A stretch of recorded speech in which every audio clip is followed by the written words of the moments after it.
The Ravens Flock presents The Black Files, an uncensored interview and review podcast for all geek fandom. Welcome everybody, friends and pals, guys and gals, boys and girls around the world. Pop a squat, pop open a cold one with all of your friends. It is Wednesday night, a couple of hairs past 10 p.m., so we're glad that you're tuned in, whether you're a friend or you're a fiend. Boy, girl, or in between, you have been granted access to the uncensored, uncompromising interview and review podcast of the Ravens Flock.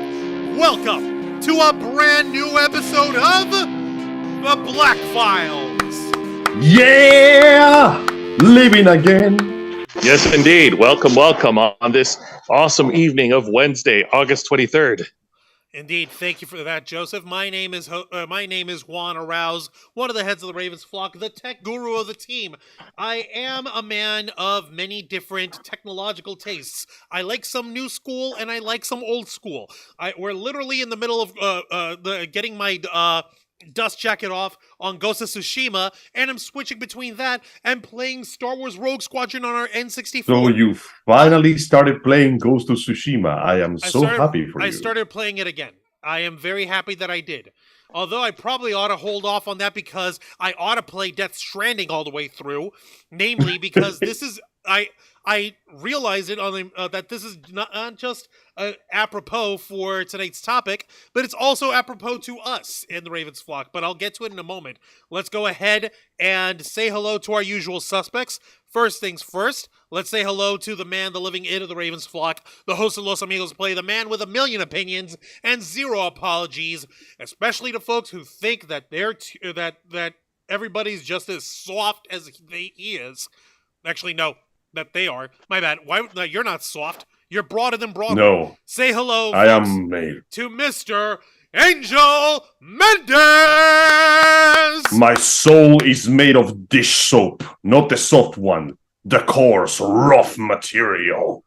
You mean like one of those scouring pads that like the Brillo pads that have the soap in it for scraping stainless steel cookware that you get the little flecks of metal stuck inside your fingertips for 2 days and you're worried that you're gonna get gangrene or something? Yes. Dude, that's what they have gloves for. I have industrial soap blood and bleach piss. This is why I don't leave you anywhere near my supply of Windex. Oh my Speaking God. of bleach, congratulations to Mr. Kubo for literally coming back harder than anyone has ever come back before. Holy shit. Oh, you're right. I am not kidding. Bleach has successfully returned so hard, it's making the most notorious fans of One Piece insecure. So you know it's good. Holy cow. You're kidding me. No, I'm not. So Bleach is back with a vengeance. It's been back for a while, but the most recent episode where Rukia finally showed off her Bankai did so well, it almost outdid the episode where Luffy showed off Gear 5. People were losing their goddamn minds over that. Oh, this is wonderful. That's pretty dope, man. What a time to be alive for our generation of weebs and nerds. And of course, let's not forget the man with a plan, the man who started it all, the executive producer of the channel, the leader of the Ravens Flock, the content manager of our programming, and the host of Wrestle Rewind. Folks, give it up for Mr. Jose Castro!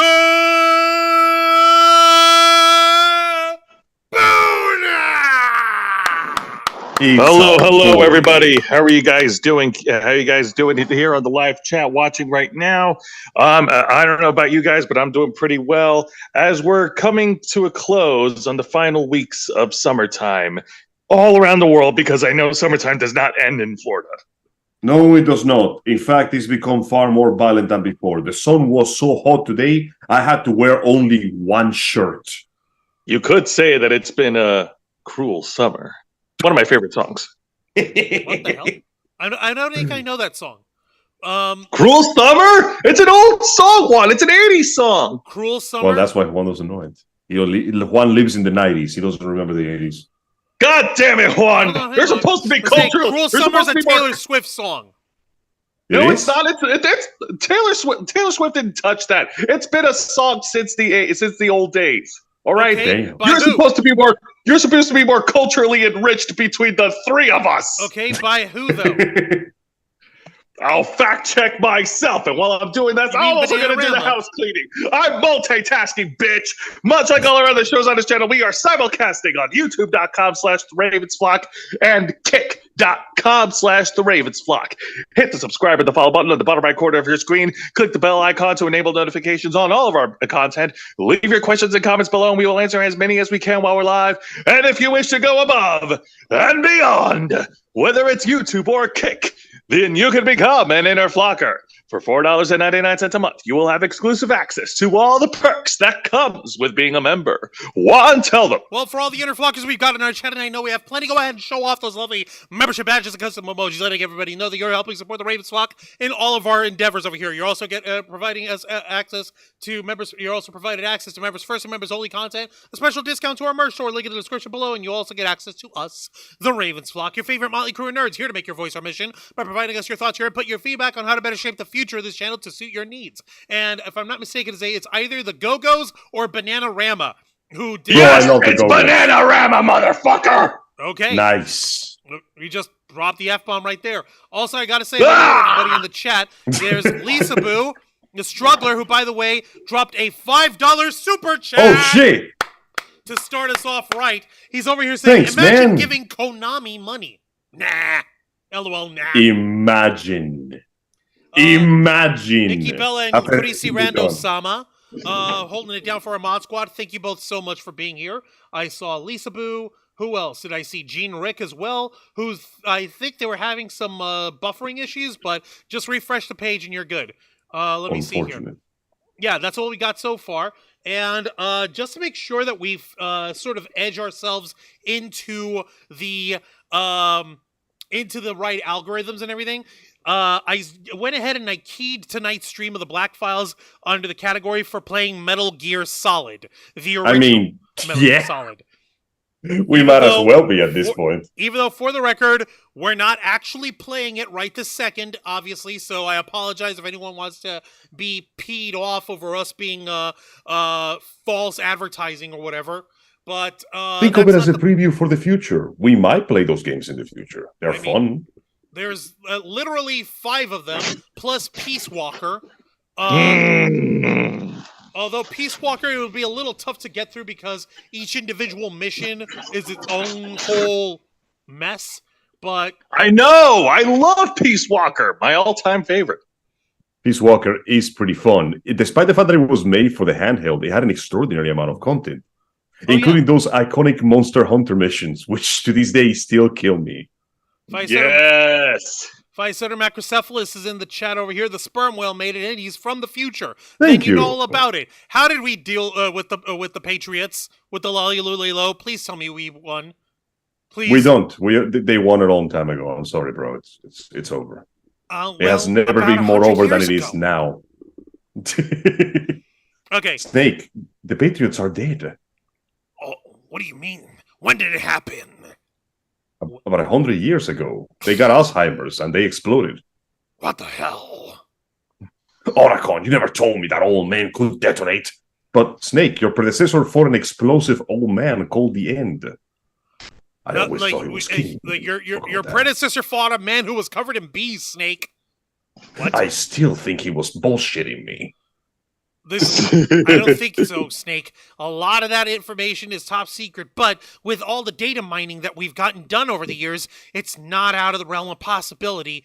They had one guy who who dislocated his tongue and his joints so that he could climb up a tree backwards like a freaky spider.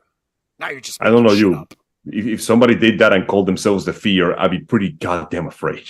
Especially the way this guy moved. Matthew Coburn's in the chat. How's it going, folks? Welcome. Oh, Five Center was saying aliens win. GG. Damn. Crap. Well, I mean, considering the way Revengeance was going, would you be surprised if it ended with Raiden taking the battle to space? We made jokes about that. That Raiden's entire life is the journey of him turning into a walking frame from Zone of the Enders. An orbital frame. Okay, for those of you who aren't well versed in the video gaming world, tonight's episode is going to be very video game heavy because we're going to be discussing the upcoming release of quite possibly one of the most celebrated and overanalyzed video game franchises of all time, and I say that lovingly, Metal Gear Solid, the Master Collection Volume 1. As in, they're taking the effort to get the entirety of the mainstream Metal Gear Solid video games, and they're re-releasing it for modern consoles and for modern use. Why? Because Konami knows how to milk a dead cow. Because we need money, fuck pants. I gotta use the bathroom real quick. Give me a sec. So Angel's got to use the bathroom, apparently. Now, let me see here. Now, here's the crazy thing about it, folks. In case you can't tell, we're gigantic. All right, sorry about that. I just got back from the bathroom. What the hell? What did you guys? No, it's okay. I took a quick. Did you guys? It's okay. I took a quickie. But go on. Don't let me stop you. Your pee breaks or something. I mean, I don't. You're not saying no. You have to say something. Anyway, so what Juan's trying to say is that we're obviously bona fide fans of the Metal Gear franchise. It's not overstating to say that it's been one of the major cornerstones of video gaming since the 90s. Actually, since long before the 90s, you have to remember, you're only thinking of Metal Gear Solid from when it came out in 1998 in the original PlayStation. The original games of Metal Gear actually started before that. If I'm not mistaken, Metal Gear and Metal Gear 2 Solid Snake had actually come out in the video console known as the MSX, which is basically like a computer, like one of the last few computer platforms before all computerization became standardized. That no. Yeah, fair point. But I'm just a fair point. It's been around since longer than that. But at what point do you think that it was the launching pad for the franchise to gain its popularity? Would you say Sons of Liberty, 2001? No, it was straight up with Metal Gear Solid. It was very much straight up with the first 3D game, because Metal Gear and Metal Gear 2 Solid Snake, those are 16-bit platform, like blinky little video game stuff. And the first one came out in 1987, and Metal Gear 2 Solid Snake came out in 1990. So ain't nobody this side of the international timeline, the time zone line, really got to get their hands on it properly until Metal Gear Solid rolled around in the PlayStation. So fair enough. So that's dealt with. Let me see here. Now here's what I want to actually get in on with this. Like, we're getting that in and out of the way. The Metal Gear Solid Master Collection Volume 1 is going to be releasing on October 24th on every major platform. And I'm talking PlayStation 5, PlayStation 4, Xbox Series S and X, for the Nintendo Switch, which is awesome. And, of course, for those who are members of the PC Master Race of... Did someone call me? See what I mean? We mentioned it, and Angel turns into comfy. Sorry, the moment you mentioned that, my ass clenched so hard that the shit propelled me at high speed through my bathroom and into my room. I wish you would see this. It looks like a modern art painting. Dude, I just hope you move in there, man. Please tell me at least have a curtain for your bathroom now. Oh, I got plenty of curtains. Now I need new ones. Gross. But what's up, Angel? What were you going to tell us, by the way? I was going to mention that little topic of one of the reasons why the Metal Gear series went into stealth to begin with. It was because originally it was supposed to be a classic top-down, more action-heavy game. Less Metal Gear, more top-down Contra. But the console that it was being developed in could not handle the amount of enemies that they wanted to put in. So Kojima retooled the story to make it about espionage and make it so lesser enemies, but the danger was, greater. Yeah.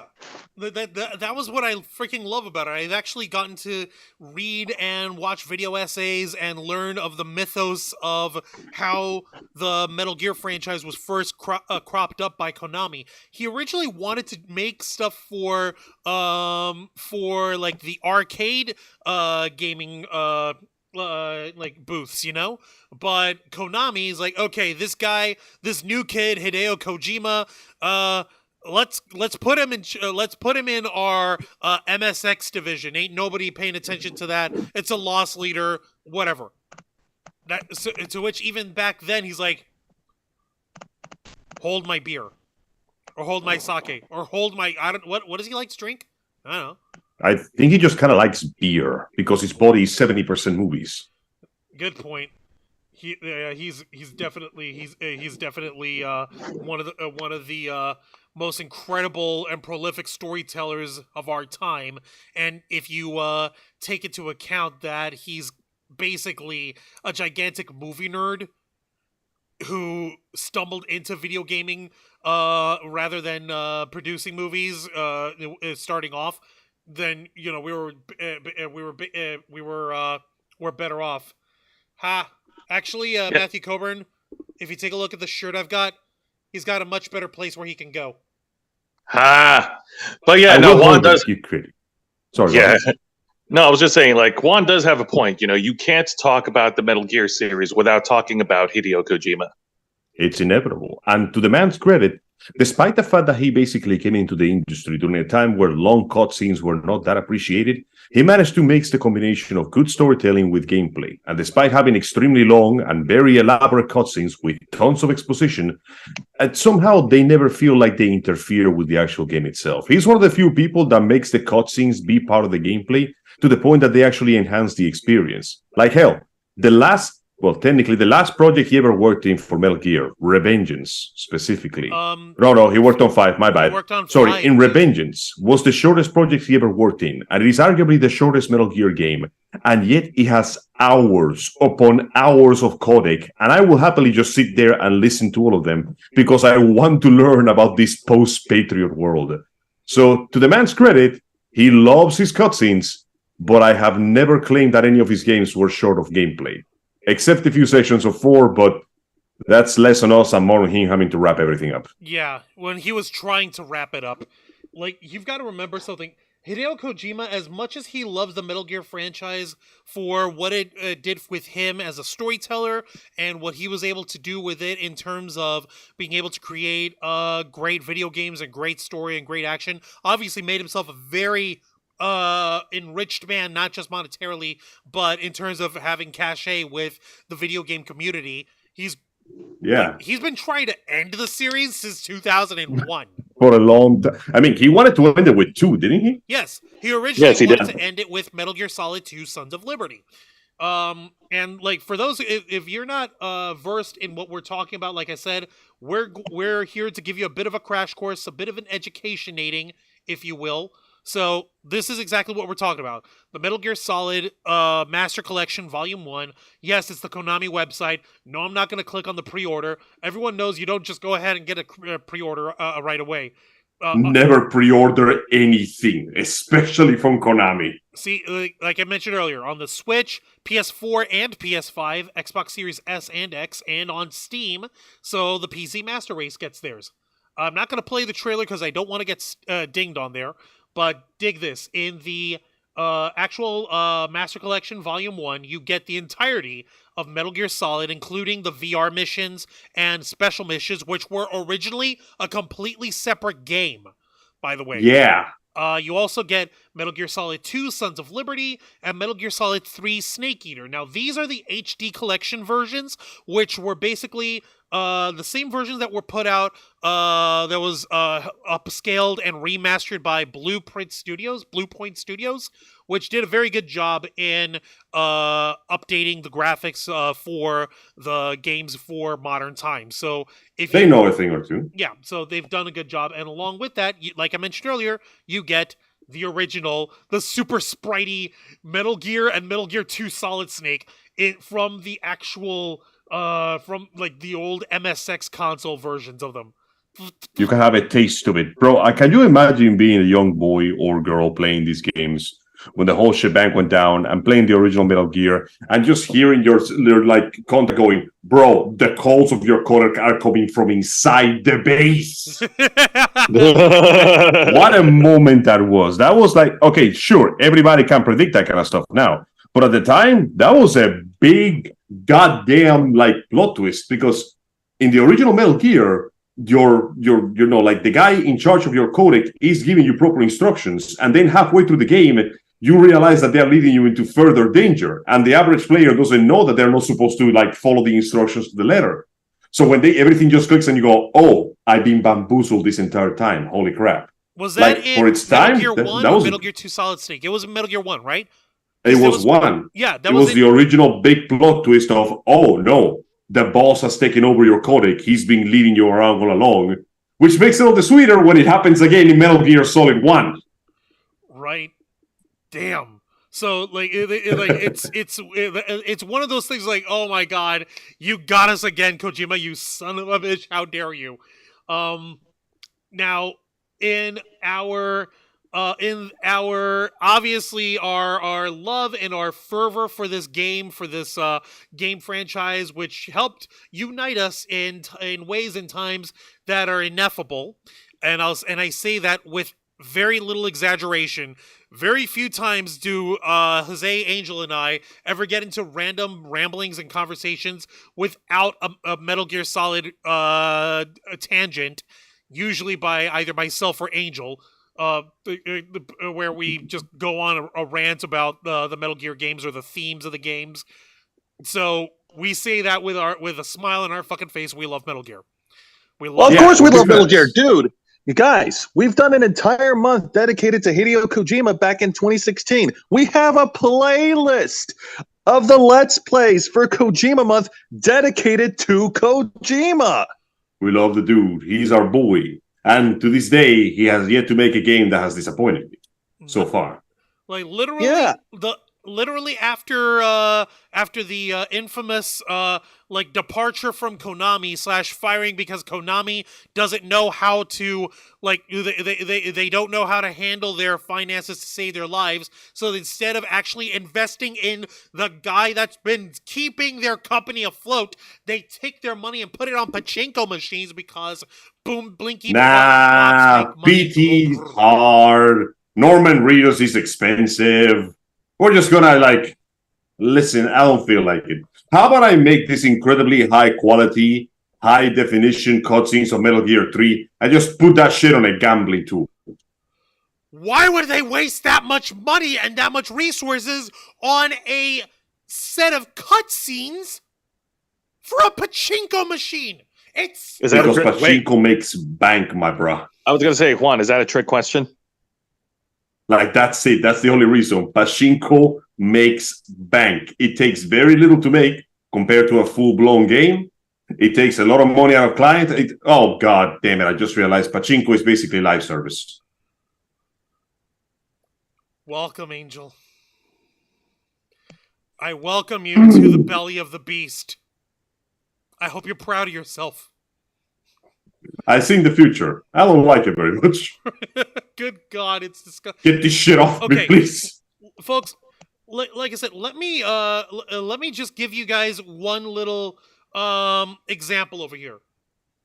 Imagine your single most successful video game producer that you run one of the biggest video game companies in the world. One of the biggest digital entertainment companies in the world. You have a guy working under you, working with you, who is loved and respected by nearly every single member of the gaming community. He comes to you one day and he says, "Gentlemen, I have the next $1 million idea for you guys. Now, I would like to make a game directed by Guillermo del Toro, starring Norman Reedus, and the game is going to be a reboot of one of your most popular franchises, Silent Hill. And The then iconic psychological horror game that put us on the map back in the day? And then imagine looking this guy in the eye and saying, no. It's worse than that. How stupid do you have to be to look at that cash cow gift horse in the mouth and try to kick it in its udders?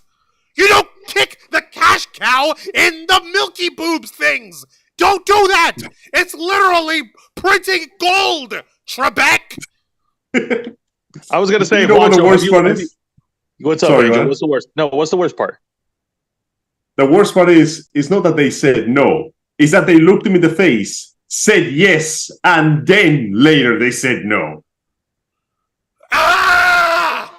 Yeah, that's pretty much. I mean, come on, Juancho. Have you looked at our country? Have you looked at every business decision ever made by businessmen? Have you checked the batting average? Sadly, yes.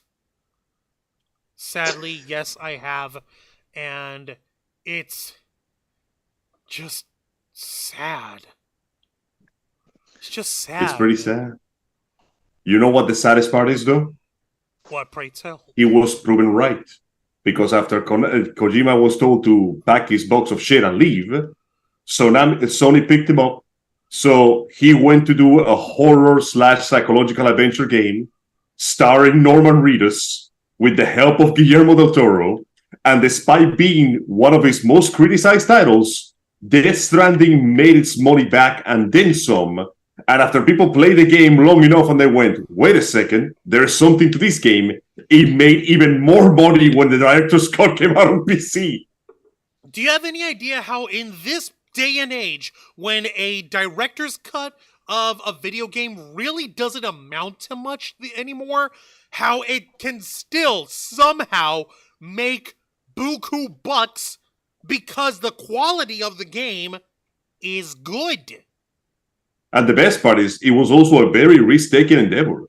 It wasn't an action game, it wasn't an RPG, it wasn't a first-person shooter. It was literally a walking simulator that slowly became a build world connector strand. It was a strand type game, basically the first of its kind. Funny case is, not only was it a big, ambitious, and expensive project that costed a ton of money, it was also a very unconventional video game to what people were used to playing during this time, and it still made bangbusters. Isn't that freaking crazy? Like, how in the hell does anyone and their mother actually say no to this stuff? How can anybody with a right mind actually not want to deal with it? Someone tell me how. Mind you, every venture where you make a video game is a risk. And that isn't to say that every single video game that he's ever made has been a good one or a super successful one, but the majority of the games he's made have been very successful and, more importantly, culturally important. Like, Police Notes alone inspired a shit ton of cyberpunk stuff. The amount of things that have been inspired by Metal Gear defy reasoning. And even Death Stranding in of itself has some effort to work into becoming a meme to the world because it came out at the time of the COVID virus. Point in case is, more often than not, when Kojima wants to make a project, the project is almost always a success. If not now, almost immediately later. So you would think that the smart thing to do would be trust the man, give him the money, and let him work, right? Yes. Right? Yes. Yeah, no, literally just let the man cook. He clearly knows how. Guys, can I offer a different theory? I'm listening. Great tell. Okay. This is a possibility, but it could be the company. The reason why Konami rejected the idea from Kojima and decided to part ways is that maybe the company decided that they're going in a different direction for their future, and they don't see Death Stranding as part of the content that they want to produce for their future games. I don't know. It wasn't. This was before Death Stranding. It was for Silent Hill. It wasn't Death Stranding yet. It was Silent Hill.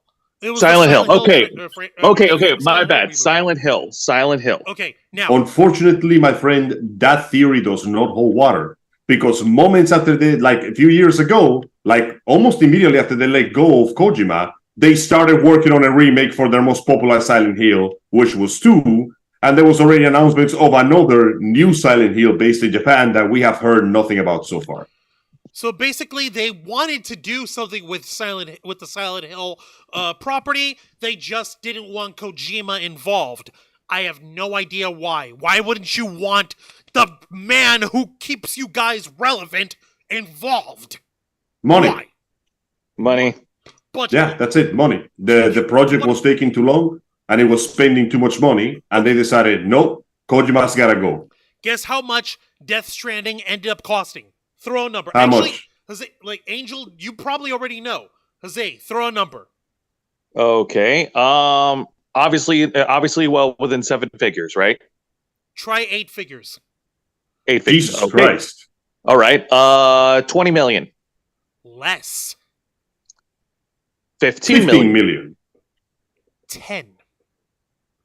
10 million. It only cost him $10 million to make Death Stranding. And how much did he make? In PC sales alone, 27 million. So even if we cut down the advertisement costs that were not that heavy, it basically made more than 1.5 times its original budget by default. Pretty much. That's pretty good. How much did he make on consoles, though? That was actually not in the information that I found over here. That's not the point. The point is, Kojima knows how to keep his stuff running. He may go over budget sometimes, but when it comes to cooking, the man knows how to do it. Like, imagine what we could have done with a proper Silent Hill game with the work of Guillermo del Toro, Norman Reedus. Like we had a recipe for success, and they squandered it. Because fucking pachinko, whatever. I don't fucking know. Point is, ridiculous. Konami was clearly stupid in severing their initial ties with Hideo Kojima, but they're not above milking the franchise that he fathered in order to make themselves a quick buck. That's not. That's not even the point of all this. The point is, like, regardless of the internal politics of dealing with Konami or with Hideo Kojima, like, the fact of the matter is, we love the work that Kojima's put out. We support it no less than we've done on his own independent work on Kojima Productions. So, the fact that we're getting a Death Stranding 2, that's going to be freaking awesome. Should we have connected? Should we have connected? I say, looking at social media, no. Oh my god! But no, that's the tagline, Jose, on there for Death Stranding 2. Exactly. Yeah, like Fisetter even says it over here. Kojima's an irreplaceable brand. Konami are fools. Yep. Did the actors take pay cuts? Are you kidding me? Like, listen, Mads Mikkelsen and Norman Reedus, they probably just did the work for Hideo Kojima in exchange for weed or something. Because like how buddy did they get over the time that he was developing Death Stranding in all that time? They spent all that time drinking and smoking non-stop in the promotional pictures. Right? Like, it's like, how often were they just hanging out, goofing off, looking cool like badass men's cologne commercials, taking drags with each other and talking about the themes of the game? Bro, you gotta watch male perfume commercials. They are the wildest shit I ever seen. Particularly Japanese male perfume commercials. Did you know, Angel, that Finn Balor, one of the wrestlers in the WWE, he's a proficient Japanese clothing brand model? I was not aware of that. Thank you for letting me know. Yeah. There was this one French commercial I saw. This handsome, muscular fellow climbs the steps of a beautiful, Greek temple. And he's wearing nothing but a Speedo and fine-ass shoes. Pulls out a bow and arrow made of rainwater, shoots into the sky, splits the clouds, and fucking poses like he just defeated God. And I'm like, what the hell is he trying to sell me? And then I see the bottle and I go, oh, it's perfume. It's cologne. Okay. Okay, damn. That is one way to maybe want to buy the product. Feel like you can pierce the heavens with your... Right? Goodness gracious me. Like, but I digress. The point of all this is, like, obviously, Japan's a weird, an awesome culture, and we can't wait to go invade it in 2025. Now, Yes. getting to the problems that we're dealing with in terms of the Master Collection Volume 1, the re-release of the original, I guess we could say the original first 5 games? Yeah, I guess. Yeah, because Metal Gear and Metal Gear 2 Solid Snake, I mean, like, they're hardly considered games in terms of, like, storage space anymore. You could probably play Metal Gear 2 Solid Snake using a potato battery. I mean, don't forget You could play the Skyrim Peace on Walker. Zoom. Like what? Peace Walker, despite its excellent amount of content, fit on the 3DS perfectly. No, not Peace Walker. Sorry. No. It played it not on the 3DS. It played on the PSP. No, I forgot. Metal Gear 3 Solid Snake played on the 3DS. What? No. You're thinking Yes. of Metal Gear Solid 3 Snake Eater. Yeah. Done for 3D. Played on the Nintendo 3DS. That's what you're referring played to. perfectly. Okay, so yeah, and it played perfectly 1-for-1. Now, apparently, earlier this week, we had a big announcement from Konami that several podcasters, several game reporters, several fans of the franchises who were not us, who weren't invited, were invited to a studio in Konami for a hands-on demo / press release of Master Collection Volume 1.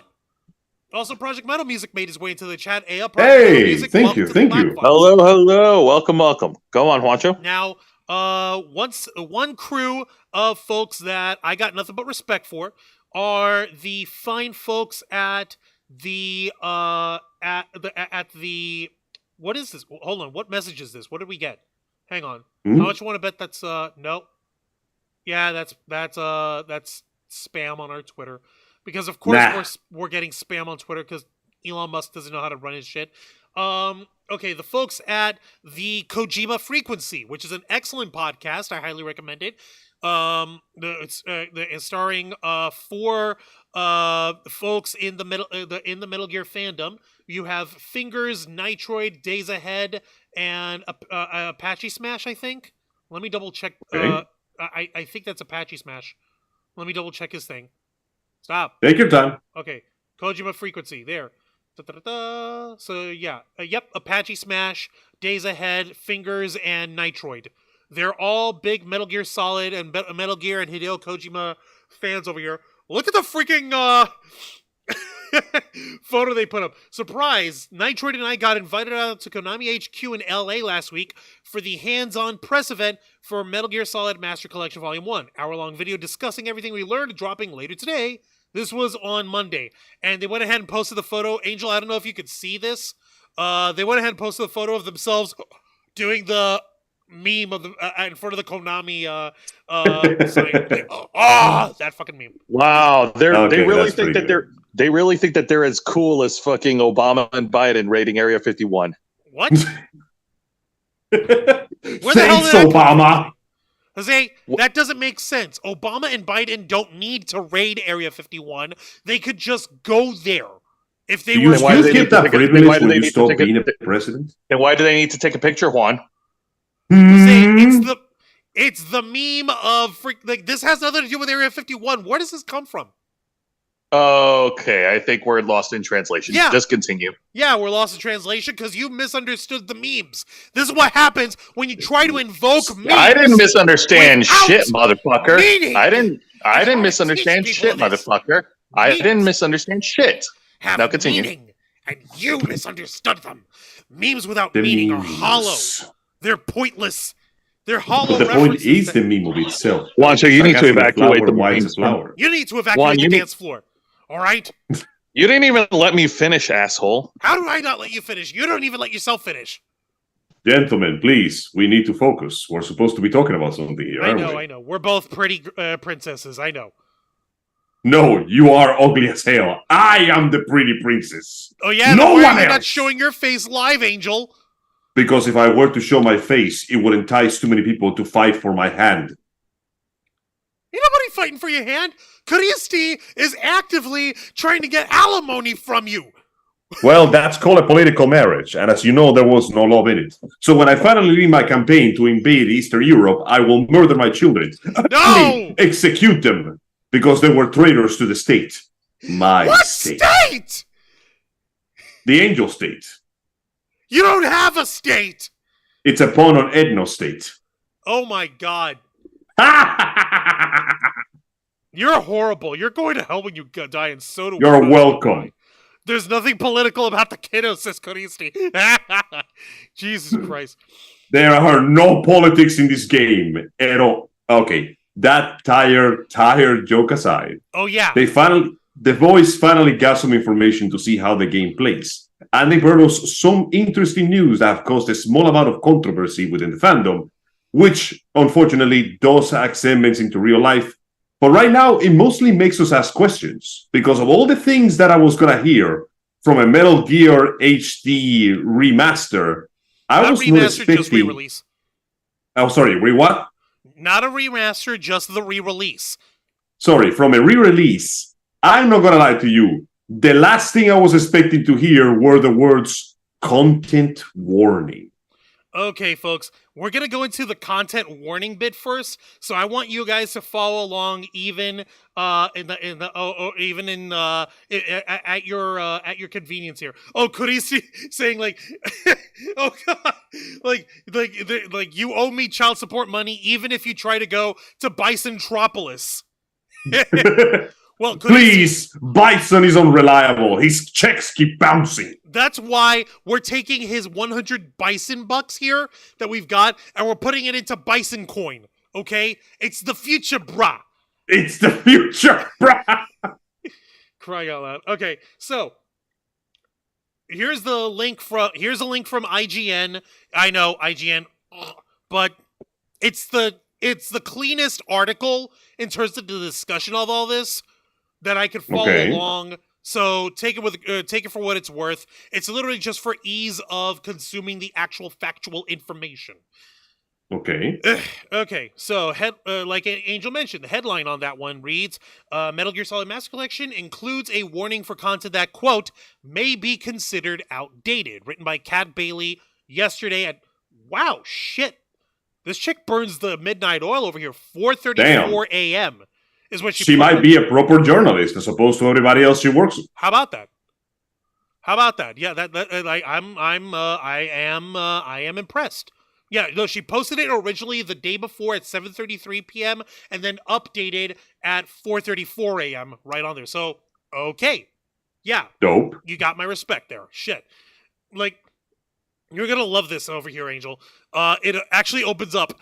Whether in the incest themes in Otacon's backstory or the series' overall leering approach to women, Metal Gear Solid is no stranger to controversy. Noting this, Konami has seen fit to include a content warning in the opening of each of the major games in the collection, which include Metal Gear Solid 2, and Metal Gear Solid 3, as well as versions of the original 8-bit games. So I had a mistake. I thought there was 16-bit. They're 8-bit. That's even worse somehow.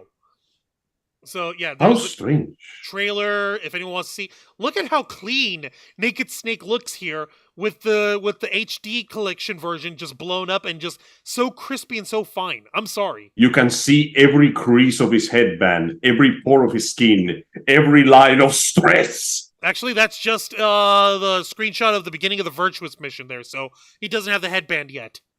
Well, my bad. I, for a second, I flashed back to that Metal Gear Solid Delta remake we're getting, where they somehow made that headband so tight, it's practically fused to the skin of its forehead. And you could see every wrinkle from under from underneath the bandana, from his actual forehead imprinted into the bandana. Okay, I get it, Snake. You've had a very stressful week. You got your arm broken, thrown off of a giant rope bridge into a river in a Russian jungle?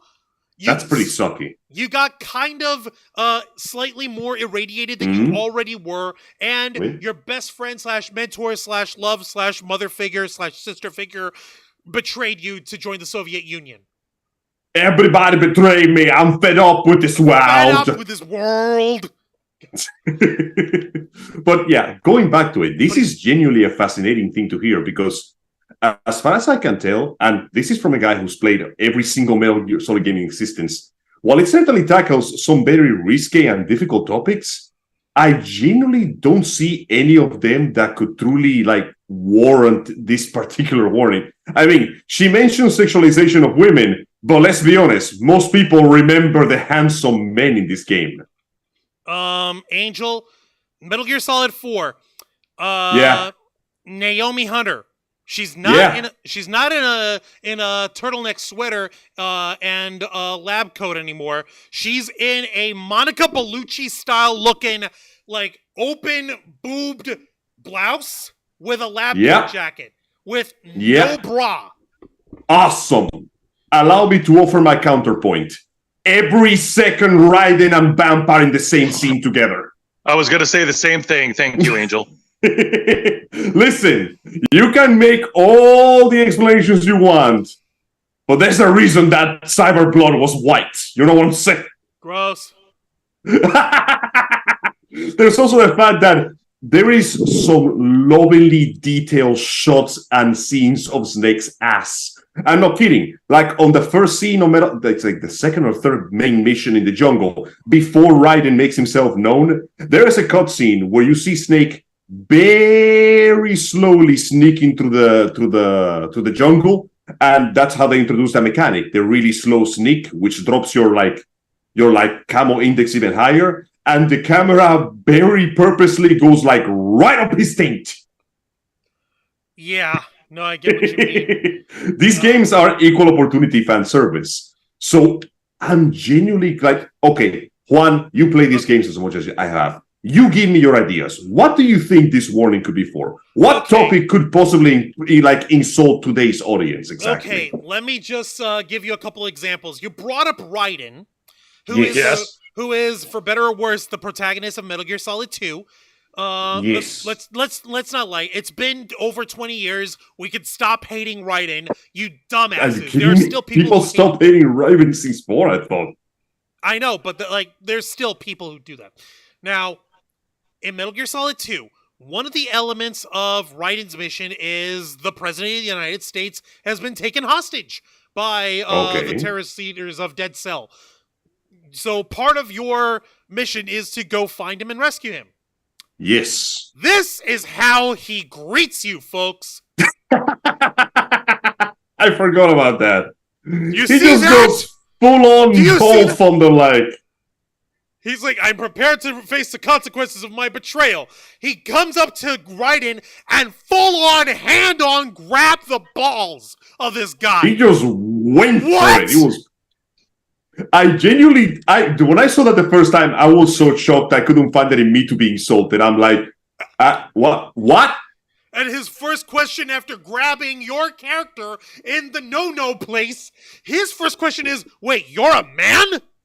Can you not tell? I get it. I mean, Raiden is a very Bishonen handsome dude. But, I mean, the bulge is right there.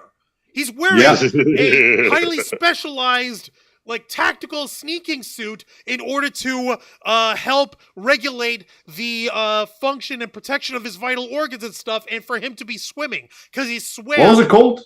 What's up? What was the name of the suit? The skull suit. I really like the skull suit, guys. The skull suit is pretty dope. It's he basically swam from Manhattan shore into this offshore oil spill cleanup facility. That's the stage of the game. So So he's basically swimming underwater. It's a swimming suit, but tactically upgraded for awesome. Unfortunately, the president of the United States, the leader maybe of the president world. thought he was wearing a cup. The man. What are you trying to hide in those birth-giving hips, lady? Greets you by grabbing you in the dick. Yeah. Why does he keep grabbing you? Me in the dick. The weirdest part is how nobody comments on it. Raiden is surprised for 3 seconds and just goes right back to business. Okay, so Raiden's obviously very sexually stunted, but that's a discussion for another time. There was. Yeah, I was going to make not much of a correction, but more of a point of reference. There was one instance, but that's an isolated incident in Snake Eater, where Naked Snake had his dick groped too by Volgin when he was disguised as Volgin's boyfriend, Raidenovich. Raidonovich. Yeah. Raidonovich. You mean but like that's this? You mean like this? When you're disguised as a scientist, number one, you find Rykov, he grabs you in the dick, and then you disguise yourself as Rykov, and the main villain, Colonel Volgin, grabs you in the dick! Because Rykov is his lover. Forget Snake Eater. You might as well call it Snake Grabber? There's something kind of fucked up about the fact that, like, most of the worst sexual harassment in this entire series is done to the dudes. Well, there's also the fact that we have in Snake Eater, we have the fact that the femme fatale / support / person you're not sure if you can trust, Eva, she is both on-screen and off-screen subjected to heinous physical torture at the hands of this villain, Colonel Volgin. Especially when you check her X-ray file. I'll just put one thing here for you folks. Colonel Volgin has electric powers. He shoots electricity from his hands. Don't question it. We've never figured out why in all the years that this has been out. Let's just... Okay. One of the things that he does, that he likes to do, is electrocute his sexual toy figure like Rykov over here. And during the course of the game, he also has your sidekick Eva. She's like double agent, triple agent, whatever, and he's taken her as his personal playmate. So with all that it implies. So suffice to say, Colonel Volgin is the lowest scum of the earth. He's also like 8 feet tall, is 400 pounds with 0% body fat, and shoots lightning from his body. And he's just kind of an asshole. Yeah. And one of the things that he does in the middle of the game is he grabs her by the boobie and electrocutes her as part of torture. Yeah. He's also kind of incompetent at anything that doesn't involve brute force, which I always found hilarious. During the first time when he interrogates Snake, he's so focused on the pain he's giving him that he ends up giving him more information that he takes from him. Like, he outright drops information about the philosopher's legacy. Like, he's not supposed to be saying that shit, but he's so obsessed on inflicting pain upon his prisoner more than getting the answers. Most likely because he tries to, like, he thinks he's just gonna kill you right after. That he just does not give a damn. Way to go, Volgin. Way to expose your incompetence. Like I said, folks, this fucking guy, electric powers, gigantic, like 8 feet tall, 400 pounds, Soviet colonel of the Cold War. And not only is he an incompetent villain because he blurts out more information than you could ever need or hope to have, but he's also a sadist. He tortures people, and he does it to men and women alike. He's an equal opportunity sadistic fuck. Okay? So there's that element to it. And like was mentioned in the IGN article that we've got over here, what's his face? Otacon. Dr. Hal Emmerich, your techie, your best bud, your bro. He has a terrible past. He had a very terrible, horrifying past of his own. And we're not spoiling anything because this shit's been out for 20 years. Get past it. Quite some time indeed, yes. So to put it simply, Otacon was sexually harassed and outright had sex with his own stepmother, which led to his father committing suicide. Though, considering the kind of person that his father was, you know what? I'm not going to say he deserved it because the real victim here was Otacon. It wouldn't be a fair comparison. Not to mention the weird, squicky, icky vibes that some people had gotten over the relationship that Otacon had with his younger stepsister, Emma, who's another character in the game. Where she's like, well, when we were kids, we would used to play house, you know, I was the wife, he was the husband, and, you know, it was all just kid stuff, make-believe. But you get in the context of it all that she really did fall in love with him. And as she's dying in the middle of the game in Metal Gear Solid 2. After we spent so goddamn long trying to rescue her. She asked him, like, please, I don't want you to just see me as your little sister. See me as a woman. just call me Oof. Emma. Like, okay, on the one hand, that's sweet and it's sad, but after you give it thought, it's like, yo, that's Yeah. Yeah, there's To got to be be a fair, though, they there's got were to be a step siblings, so there was no blood relation there. true, but Juan does have a point. There's got to be a ceiling to where that takes you in terms of storytelling. so Yeah, and the people's- ceiling is people are flawed and fucked up. So people's mileage may vary individually in terms of some of the interpersonal relationships and themes in the game. So hence, when in the same article, going back to it here, according to Games Radar, which first spotted the content warning during the recent round of previews, the collection contains the following message. What? Juancho, you're breaking up, buddy. The sound You can't- just shat itself. Yeah, dude, the sound just shat itself. Give me a second. Well, while Juan is trying to fix it, I'm just gonna give ahead and put my 2 cents on this. Go for it, This Angel. feels like Konami being overly cautious for no reason. On one hand, this collection is made for the people who already played the games before. They know this content is there, and this is not gonna bother them if they're buying it to begin with. On the other hand, even the new audience should not have a problem with this, because I know for a fact we did not just went through several seasons of Game of Thrones being some of the darkest, most bloody and violent TV in the world for people to suddenly get sensitive over these topics. Is this Yes, I better? can hear you now. Okay, cool. Sorry Honestly, about this just feels like Konami is just terrified of not playing it safe. Because if they don't play it safe enough, that means no money. And I don't know. Like, However- I get if you want to put a content warning for something that is obviously outdated or super racist, like those old-timey cartoons.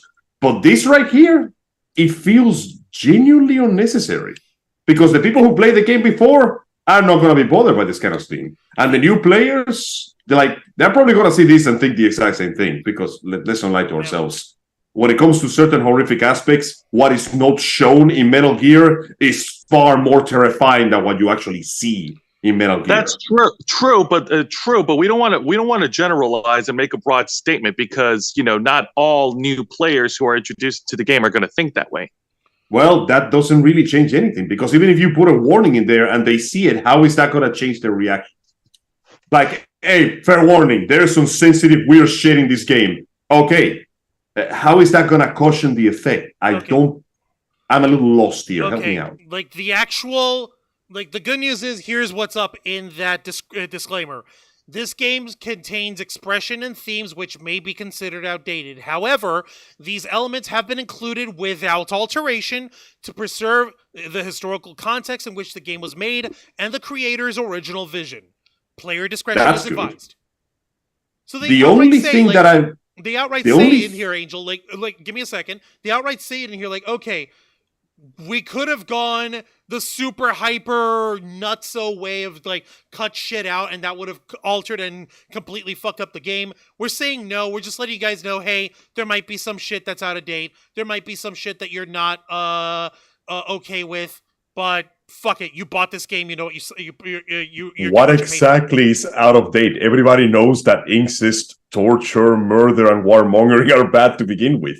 I'm pretty sure those things being bad are never gonna go out of date. The expression of which and how freely it's done. Like I said, like the stuff in Volume 1 and in Metal Gears 1, 2, and 3, it's very clearly done in order to like freaking in order to make sure like, hey, this shit is horrible. What's happening to these characters by some other characters is horrible. The whole and aside from the implications of Otacon's relationship with his stepmother, which is, like I said, that's probably the more fucked up part about it, that is clearly horrible, which obviously explains why he himself is also a little stunted in his own romantic relationships. What do we know of Otacon, the geeky tech character in Metal Gear Solid 1?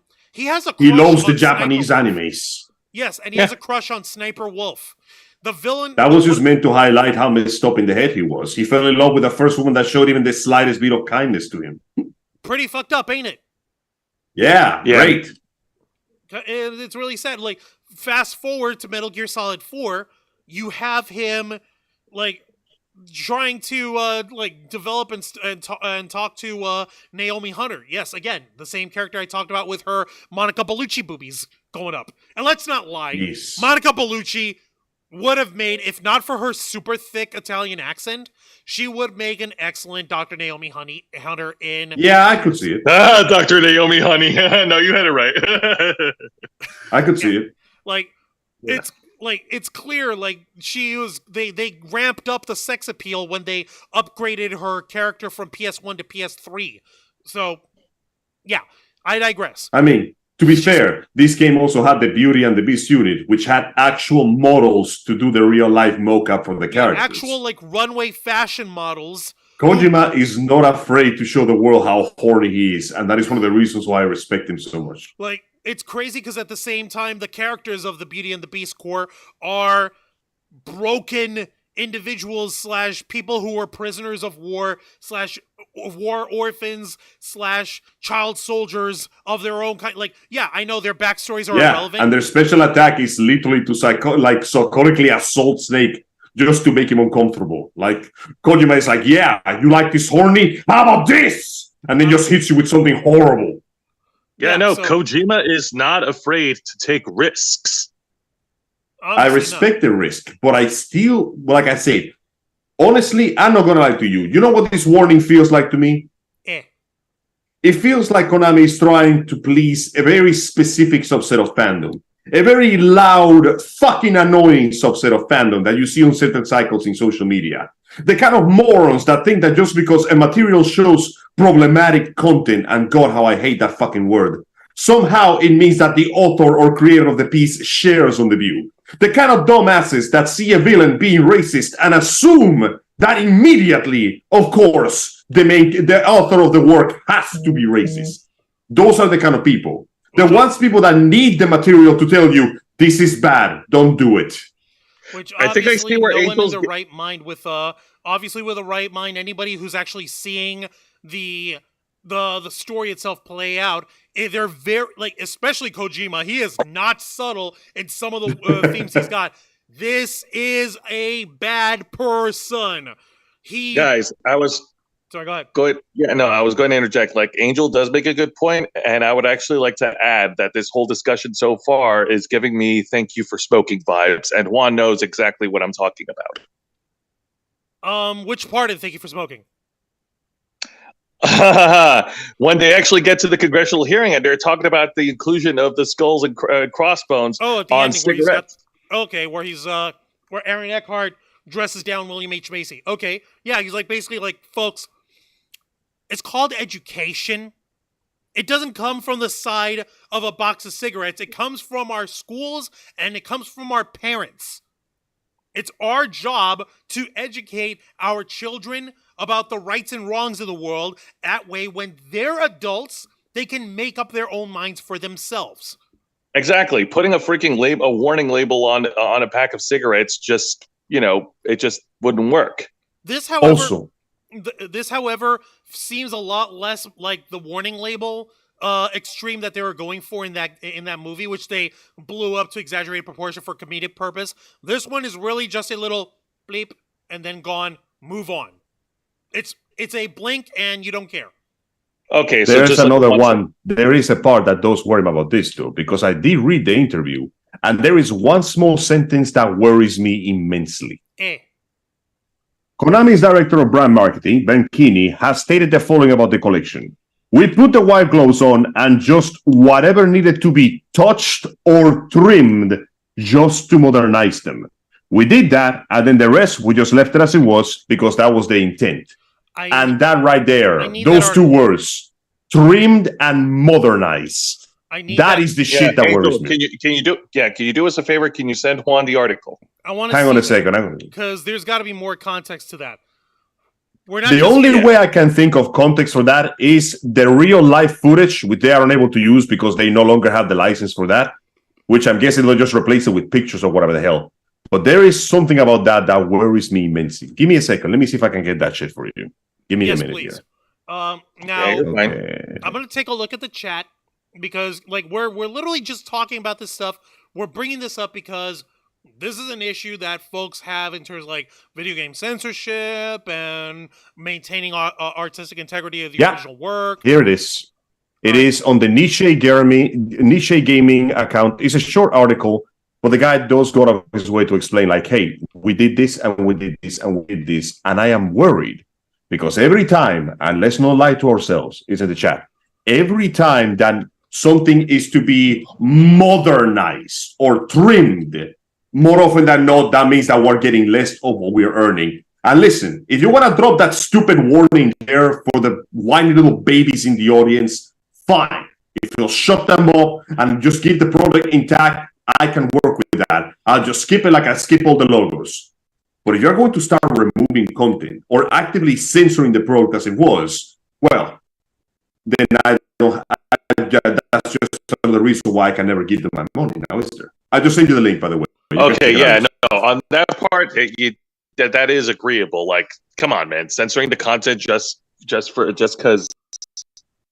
I don't think I could look at the video. By the way, I don't think I could one of the reasons why hang on, gentlemen, I'm having some it's bad audio issues with you guys. Give me a moment. Reason. Stop talking for a minute. Just 1 second. You guys. Take your time. Oh my god, this freaking website, Niche Gamer, this has a lot of shit in the freaking content. No wonder. I'm trying to load the freaking article, and it have so many freaking pop-ups and pop-ins inside of it. No wonder I'm having trouble getting you guys to... That's why I have Pop Blocker. And that's why I have Pop Blocker. I'm pretty sure other sites will show the same thing. And there's a strange and very dangerous push for censorship going on in the gaming industry lately, which is really, really worrying me, especially when it comes to Japanese games. Do you hear what happened recently with Mortal Kombat, of all things, which is not Japanese? What happened? Pray tell. One of the things that they're trying to add is an option to remove the gore and the blood. No, I don't care if it's just an option. I don't care if it's optional. One of the reasons why Mortal Kombat became what it was is because that shit was part of its identity. Even putting the option alone is an insult to everything it stands for. But you know why they're doing this, right? What do you do? Because they want that sweet, sweet ESG money. Because that game is going to be at Evo. And that means, oh no, too many people are going to watch it. We have to children. Will somebody please think of the children? Shut the fuck up. The children were playing that shit long before you were in diapers. But of course, it's always for the greater good. But I fear that this is how it's going to go. Because after all, Metal Gear 2 warns us about this. There is a specific aspect in the speech of the Colonel that comments that people will purposely start self-censoring just so that nobody can get hurt.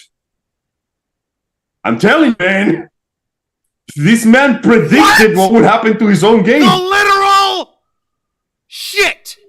You don't go trying to censor the blood and gore of Mortal Kombat. The blood and gore are the selling points of Mortal Kombat. It's why we play Mortal Kombat! The friendship. Exactly. I don't care if it's optional. It shouldn't be there to begin with. That's all we needed.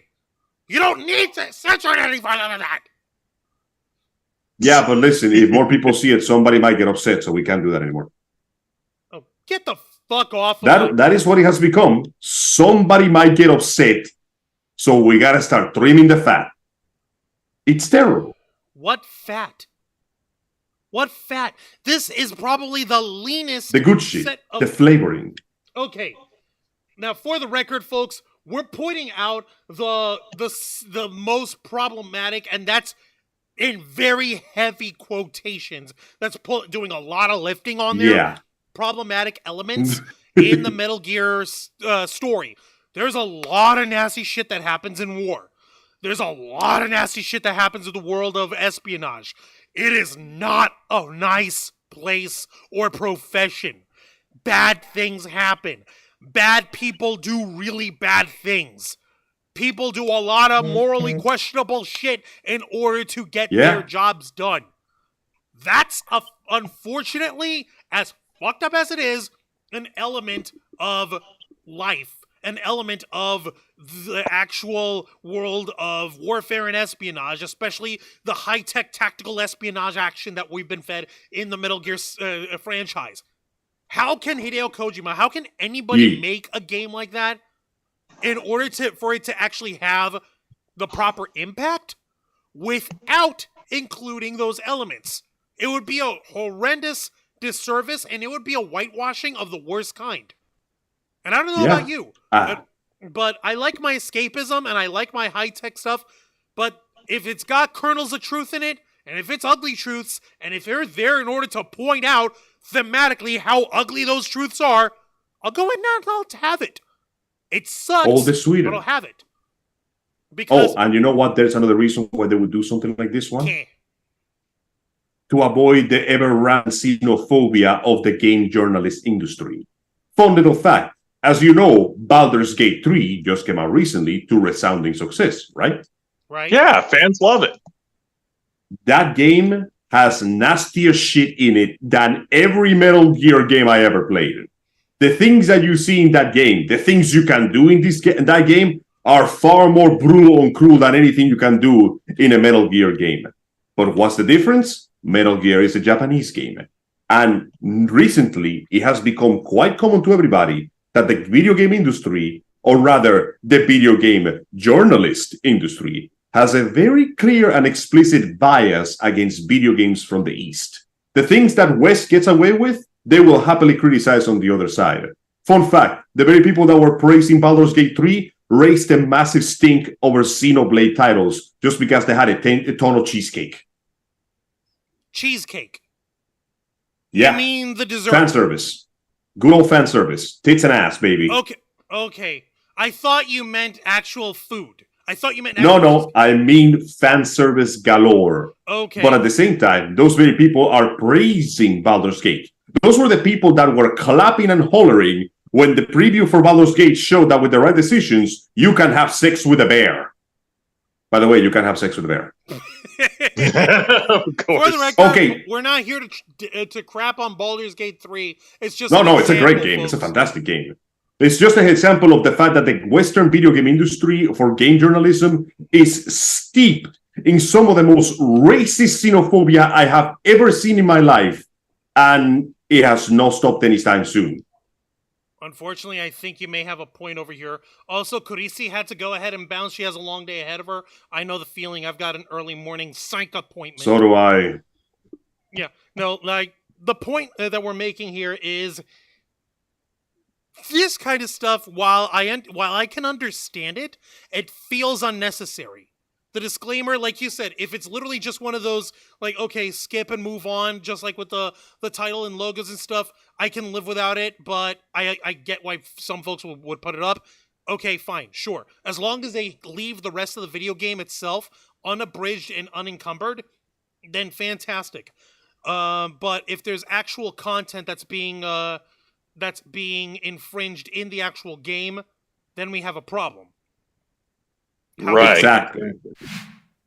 However, at this point, the hands-on previews that I've been seeing and reading from folks online on Twitter don't show anything of the sort. So I don't see any sort of abridgment in that front. So fingers crossed for now. So, like, I guess gold stars for now, I guess. I'll preserve my judgment. We all know the fucked up stuff in Metal Gear games shows up near the halfway point, usually. That's where the fun stuff starts. So we'll wait to see. No, in the meantime, though, I am glad that we have our physical copies of the originals. Also, Yes. Struggler over here had mentioned in the chat how let's not even forget how there's the entire implications of anyone's relationship with the character of Paz in Metal Gear Solid Peace Walker and Metal Gear Solid 5. Yeah, that shit was sus. It's sus as Though, fuck. mind you, it's mostly sus if you go out of your way to do the side missions. Because at the same time, those are the same missions you can do with Ocelot in a Speedo. You mean Kazuhira Miller in a Speedo? Yeah, sorry, with Kazuhira Miller in a Speedo, and he plays exactly the same. So, once again, props for equality, Kojima-san. That being said, though, that does lead to one of the fucking saddest scenes in Metal Gear 5. You know the one. Yeah, I know the one you're talking about. Man, I was not ready for that side mission. I knew it was gonna happen, but it still got me. Fuckers.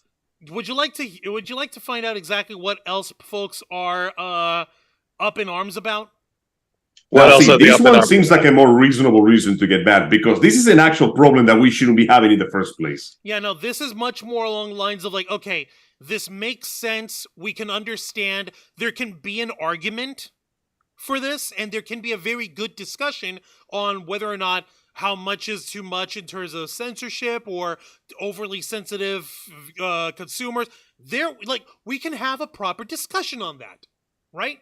And as long as we can come off with a better understanding of one another or a better understanding of the medium itself as a whole, then all the better. I'm all for these kind of conversations. Guess what I'm not for? Yes. Mhm. Guess What? what I couldn't be bothered to give 2 squirts of piss over in terms of the discussions? What's that? The resolution and frame rates of the new game. What's wrong with the resolutions and frame rates? The whole thing runs at 60, doesn't it? Well, it's supposed to, except it's ruined forever! Ever Okay. since... Hang on. Ever since the hands-on preview, like, folks had started releasing their opinions and their takes and everything all, the message had been muddled all to hell on what exactly the frame rates and the resolutions for these games are going to be. There had at points been folks who have been full-throated, full-chestedly saying, they've ruined Metal Gear forever! Metal Gear Solid is going to play on the PlayStation 5 at only 30 frames a second at 720p resolution. I'm like... Now that right there sounds like some bullshit. Because the PS5 doesn't exist. You can't lie to me. What?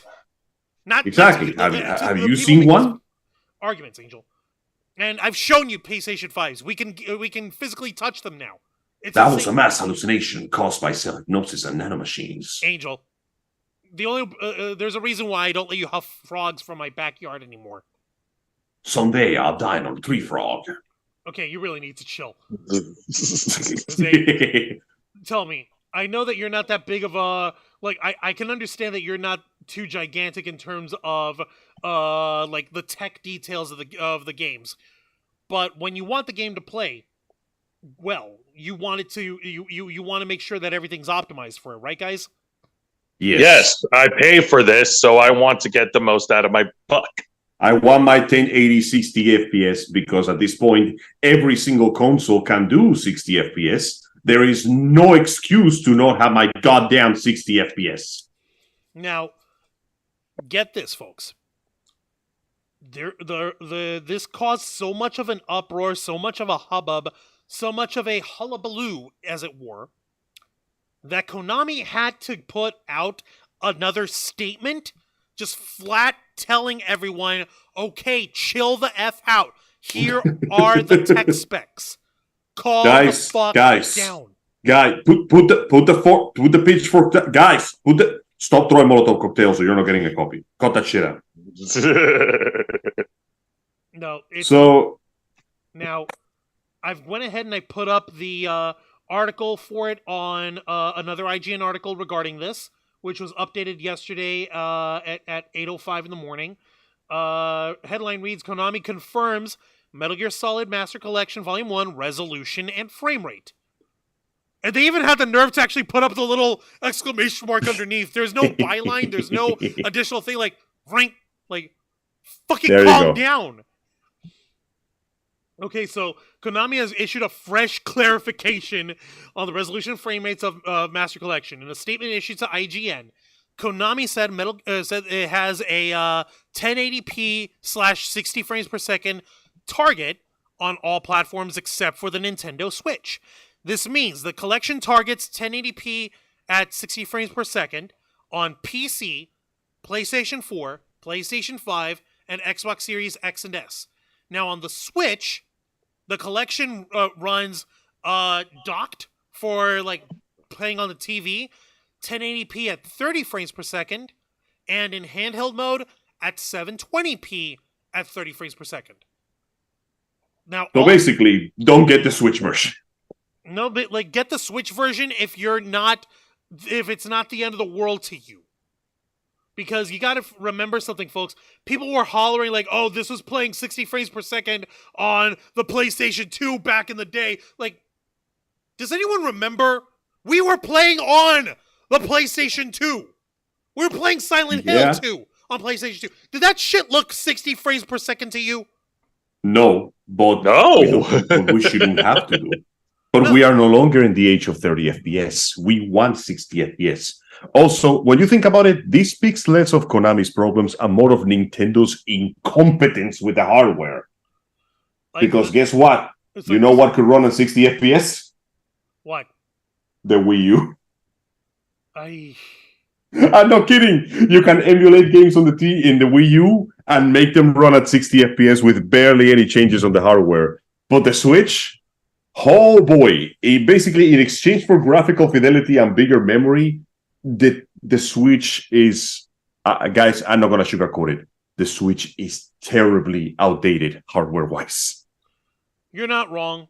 It's not. We're not gonna sugarcoat it. While we like our Nintendo games are fun, it's not the biggest high definition play thing. That shit is busted. But the problem with that is that's a failure on Nintendo's part. That the main problem is with them continuously, almost compulsively developing their consoles and their hardware with both arms tied behind their back. They're the single largest video game conglomerate on the planet. Okay? They can afford to run their consoles at 1080p 60 frames per second if they really, really, really wanted to. You think that would be enough? The new version of the Switch, people thought that it was going to be the high def pro version, like the Switch Pro. Remember that, Angel? What are we getting? Yeah. Oh, we just got a nicer, slightly bigger screen. It's okay. Yeah, no, that's it. It's the same thing. Nothing has changed. But it's the same thing. Like, guys, come on. It even says it here in the same article. The clarification comes after confusion stemming from a hands-on preview session for the collection on Nintendo Switch. Konami's professed commitment to authenticity seems including releasing the collection in 720p on all platforms, but Konami is now denying this is the case. While the collection includes plenty of bonus content, it is otherwise a fairly straightforward port of the original Metal Gear Solid HD collection from 2012. So, very simple over here.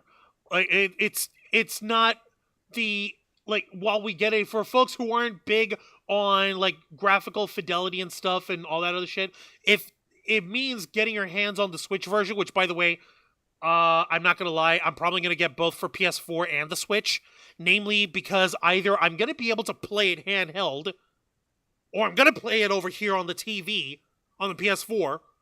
But ain't nobody gonna keep me away from this game. Alright? No one. So I'm gonna get both copies. Graphical fidelity, I don't want to if they play right, they play right. I'm just going to stick with my originals. I'm good to go. Ultimately, they're not really adding any more content or increasing fidelity on 60 FPS, which the original consoles already do. So if somebody else who's new to the series wants to get them, honestly, I would just recommend you get them for PC. At the very least, you deserve the best possible performance they can give you. I mean, shit.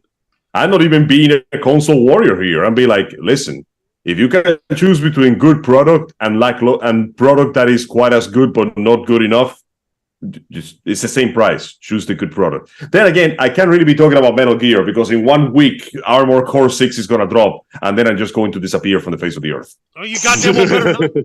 You better not. No, you're not going to see me. That's it. Like, the authorities are going to declare me legally dead. No, they're I'm not. done. I know where you live. Not anymore, you don't. I'm going to change my address a third time. Third time. Oh my God! But you Angel, just got the place. But Angel, we have fans who want to see you every week. Well, they're going to have to wait. Listen, there are times when a man needs to do things that only he can do. People call it pride, but it is literally an aspect of our soul. And that time is when we need to get in the garage for 75 hours and work on fixing our local war crime dispenser. You don't have a garage! That being said, it's 11:30, so I gotta turn in, boys. Now that I got my own place. By the way, everybody, I got my own place. I gotta fix my sleep schedule. I cannot rely on family members to wake me up when I need to go to work. So I gotta lay down right now. Angel, what do we have in store with you this coming Saturday on Los Amigos Play? Next Saturday at 5 p.m. Eastern Standard Time, we continue the playthrough of Asura's Wrath, the angriest father that ever angered in the history of anger. There was danger, there was pain, there was blood and suffering, but more importantly, there is Gomas to smash and Doterus to rescue. I hope that you will join me once more. All right, no problem. Okay, thank you for that, Angel. Wait, hang on a minute, Juan. Angel, what are your final thoughts before you take off?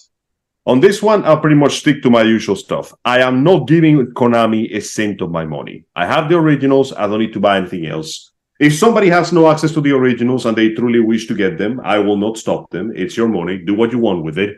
But please remember who you are giving your money to. This company is basically relying on the embers of what they used to be to stay relevant, despite the fact that they have crapped on their own source material and their creators time and time again. Be wary of what you do, and remember, plenty of fish in the sea. Except there's only one set of Metal Gear Solid games, so come on, man.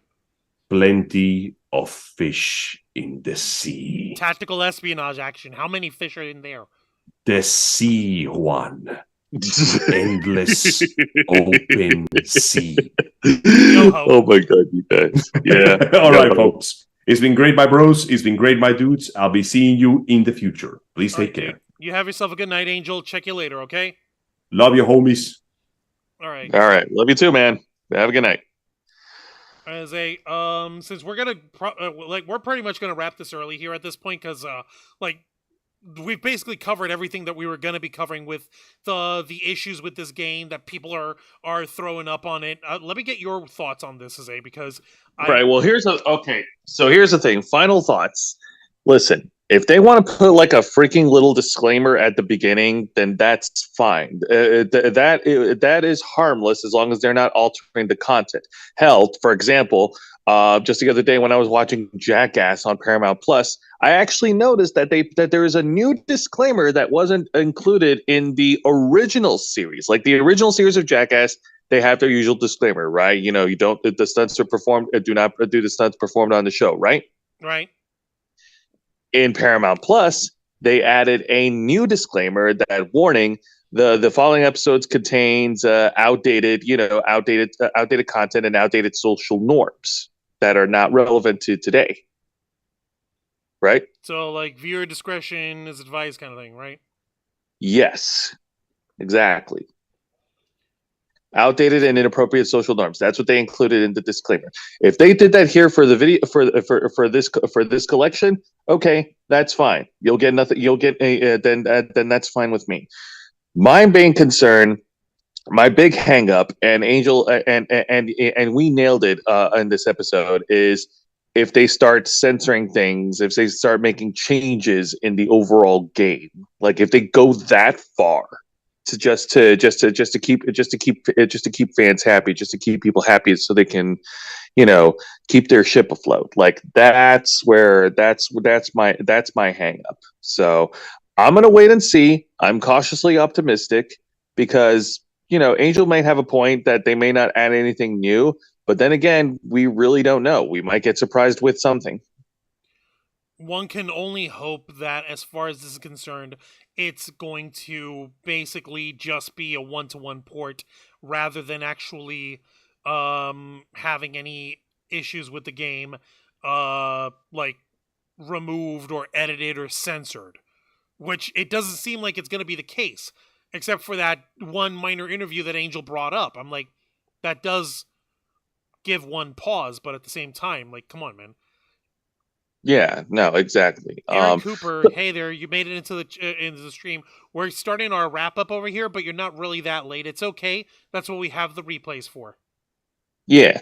So yeah, like I said, I'm cautiously optimistic. I hope that they don't go too far in censoring their content. And I guess we'll just have to wait and see. I agree with the disclaimer. I don't agree with escalating the censorship. Which, thankfully, it doesn't look like that's what's going to happen. But one can never be too careful, like we mentioned here. From all the hands-on previews that people were invited to, which, by the way, Konami, where the hell were our invites? I get it. But what the fuck, Konami? We just spent an entire hour and a half kind of dunk. Well, we didn't exactly dunk on Konami, but we weren't exactly praising them either. Okay, I'm not here to be anybody's ball fondler, okay? I'm here to cut you got it. Yeah, you're not here. Yeah, you're not here to grab anybody's balls and shit. We got enough of that in the Metal Gear games, okay? Yeah, no, I can understand. Aaron Cooper was saying, I'm not sure if it was the same game. Like he says, I can't abide buying the Metal Gear games. One level gave me nightmares when I was pregnant. LOL, dark level with the baby crying. What baby? Yeah, I am gonna say that the Metal Gear. Yeah, no, the Metal Gear games are definitely not for everyone. So that's completely understandable. No, I'm wondering like what level is that? Because I've played every single one of the games. I don't remember a baby crying in any of those. Is she referring to something from like one of like the flashback audios in Metal Gear Solid 4 dealing with one of the Beauty and the Beast bosses? Possibly, or it could be one of the more crazy scenes from the original from Metal Gear Solid Snake Eater. There wasn't any baby crying in Snake Eater. No, but there were shrieks. There were shrieks and screams in the games that can be easily misconstrued. Okay, it was dark and the floor kept falling apart, and there was a baby crying in the dark. I don't think I remember seeing that. I think she might be referring to another game. I think. Oh my gosh! I don't know. I don't know. Which console was that on, Aaron, if you don't mind us asking, because I'm trying to like place this in which one of the games could it have been? Yeah, same. But yeah, those are my final thoughts. And now to preview what's in store for tomorrow night for Wrestle. I was gonna set you up for that, Joe. It's okay. There's a way to say this stuff. Come on, man. Hey, it's okay. I can sell myself. What do we have in store tomorrow night, Jose, on Wrestle Rewind? Well, on Wrestle Rewind every Thursday night at 10 p.m. Eastern, right here on YouTube and Twitch, where I review the best and worst matches and segments from WWE's NXT, AEW Dynamite, and Impact Wrestling. It looks like tomorrow night is a very special occasion, Juancho, because we have two TV specials to review. We have NXT Heatwave, which wrapped up on Tuesday, and we also have tonight's TV special of AEW Fyter Fest. And it's also important to note that this is the go-home show. The final show before their historical AEW pay-per-view event, All In, at the Wembley Stadium in London, England. Fantastic. There's a lot, and yes, indeed, and of course we also have Impact Wrestling, which is the final Impact Wrestling show before their pay-per-view event, Emergence, which is this Friday. So definitely a lot to cover for tomorrow night, and I'll be here to discuss it with all of you. So, yeah. Sorry, I'm trying to save my hype for tomorrow. No, I appreciate it, Jose. Thank you for that. Also, it sounds like Aaron Cooper might have mistaken Metal Gear Solid for Max Payne instead. Okay. That's what it's starting to sound like. Yeah, I was gonna say, like, yeah, that doesn't sound like something we heard from a Metal Gear Solid. From Metal Gear Solid, no. Like, let me ask you something. Like, I'm actually gonna bring this up to what's her face to Aaron Cooper. Okay, it might have been Max Payne. Like, does this cover look familiar? Is this the one you're talking about? Because that's not what we've been talking about at all. We've been talking about these games, the Metal Gear Solid games. So yeah, definitely let us know. All right, Jose. I guess that's that for now. I'm gonna go ahead and start wrapping this up, and you go ahead and have yourself a good night, and we will see you tomorrow for Wrestle Rewind. Absolutely. All right. Thank you very much for having me, and have a good night, folks. Please be responsible of where you get your news from, and remember that at the end of the day, that we are all human beings at the end. And yes, this includes human beings in the very, very flawed and very, very, very ridiculous company that is Konami. All right. Have a good night, Joe. Thank you very much for joining us. Good night. All right. And that was Jose Casabona, folks, and he just signed off as well. yeah, and I hope you'll pardon me on that, Aaron. I wasn't trying to. I hope you'll excuse me on that. I'm not trying to re-traumatize or do anything, but I had to show like the cover on there. Yeah. Okay. So yeah, maybe I'll give Metal Gear another shot. Yeah. No. I hope so, because the Metal Gear games are awesome. They are not shy with their political statements of being anti-war and anti-nuclear proliferation, right? But they're also not shy with dealing with the harder themes of espionage and warfare, which is why there shouldn't be any sort of problem with some of the themes and some of the idioms and some of the things that come up during the playthrough of the game. As far as folks getting up in arms over the resolution, over the like the gameplay on it, while I can understand that having like super graphical fidelity is one thing, it's not the end of the universe if it's not reaching that all the time. So yeah, if you're a super PC master race, everything must play at the highest resolution, highest definition possible. If you've got that mindset, then you do you, boo boo. We got no issue with that. Go for that version. If you are much more casual and much more like, I just want to play the freaking games and have fun with it, then go ahead and have it that way. You know, with any of the consoles. Like I mentioned to Angel, I'll probably get the Switch version, and I'll probably get the PS4 version, because I want to make sure that I get a chance to play. I gotta share these consoles with other people, and I don't want to have to like the parse time or schedule. If one of you guys is bogarting one console, I want to be able to play it on the other. Okay, I am that much of a fan of the Metal Gear franchise. Also, Will Morris, you made it in here too. Were you in here? Have you been here for a bit?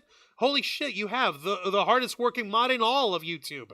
I'm so sorry I didn't say hello to you properly, buddy. I apologize, but I digress. The point of it is, folks going up in arms over the game itself, like these issues had been brought up for 25 years, since like 1998, from the first Metal Gear Solid. They weren't really that prevalent in the 8-bit games of Metal Gear 2 Solid Snake, like the little beep beep beep little shit from like the original Famicom Nintendo and the MSX console, because nobody in the US really got a chance to play that. I digress here. The themes of this stuff deal with themes of elements of warfare, elements of espionage, elements of bad people doing bad things. It's not going to be clean. It's not going to be. It's not going to be. It's not going to be very consumer friendly sometimes. Like if you're okay with more fantastical fantasy action, then you've got your Marios, you've got Pokemon, you've got other fantasy games like obviously clearly fantasy like Ratchet and Clank, you've got Spyro, you've got those kind of games to go with it. I mean, if you're looking for something that's meant to be more of like a techno espionage, speculative fiction, parallel reality of like alternate reality based on the real world but not really stuff, then if you're going to go for that level of reality, you're going to have issues that come up with that. One of the key figures of the video game of the Metal Gear Solid franchise, the boss herself, she was like heralded as a heroine of World War II. She had to give herself her own C-section in the middle of the Battle of Normandy. It's freaking horrifying, only to find out that the little baby boy that she gave birth to was taken from her by the philosophers. And it was so terrible, and it was so horrible and tragic. But those kind of hard themes come up. She was also a nuclear test subject during the Manhattan Project and afterwards during the Nevada test bombings. And she was irradiated there, and it's horrible because she's sterile for the rest of her life, and she could never do anything or say anything about it because it was above top secret. And it's sad, it's tragic. Solid Snake, the game's primary protagonist, he is a clone of one of the most infamous like super spy soldiers of the Cold War, who also happens to be his father, who happens to be his greatest enemy slash antagonist in his life. It's horrifying and it's tragic and it's sad and stuff, and he's dying because of accelerated aging and shit. Like, these kind of crazy ass sci-fi themes, I sound like I'm spitting out word vomit, but there's gonna be hard truths to, like, okay, obviously there's themes of like, don't let your genes rule you. That's not all that matters in life. Don't let the past define you.